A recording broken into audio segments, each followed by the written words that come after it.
ছোটখাটো সুন্দর গুল্লু গাল্লু একটা বউ দিছে আমাকে, আলহামদুলিল্লাহ। এই নাটকে আসার পরে আমাকে মনে হলো যে জাহাঙ্গীর ভাই আমাকে ক্যারেক্টার দিচ্ছে না ক্যারেক্টার লেস বানাচ্ছে, আমি বুঝি নাই। আমি 14 বছর ধরে ম্যারিড, ওর নিয়ে বলার কিছু না। আপনারা দেখছেন ও একটা ঢুকতে যায় 7 জনকে বাড়িতে হয়েছে।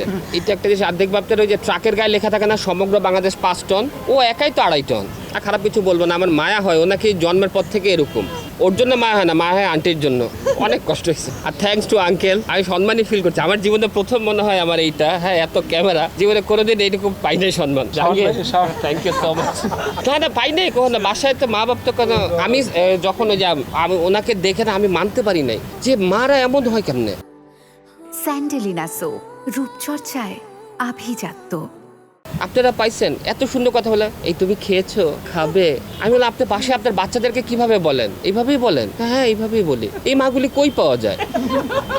আমাদের এখানে এমন কেউ নাই যে জুতার বাড়ি খায় নাই মার কাছে, রাইট? উনি মারতে পারে, এই দুষ্টু পড়তে বসো। আচ্ছা, আমি তো বেসিক্যালি স্ট্যান্ড আপ কমেডি দিয়েই শুরু করছি। তো নাটকে টুকটাক করা হয়েছে, ওইভাবে করা হয় নাই। তো এই নাটকে আসার পরে আমাকে মনে হলো যে জাহাঙ্গীর ভাই আমাকে ক্যারেক্টার দিচ্ছে না ক্যারেক্টার লেস বানাচ্ছে, আমি বুঝি নাই। তারপরে মাশাআল্লাহ আমাকে একটা বউ দিছে, ছোটখাটো সুন্দর গুল্লু গাল্লু একটা বউ দিছে আমাকে, আলহামদুলিল্লাহ।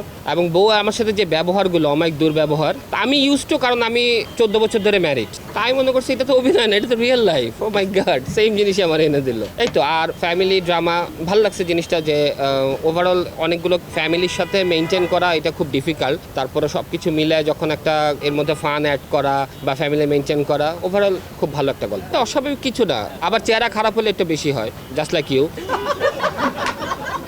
জি প্লিজ। আমি আচ্ছা ব্রাজিল কোনো কারণ ছাড়া, ওই বাপদাদা করতে আমিও করতাম।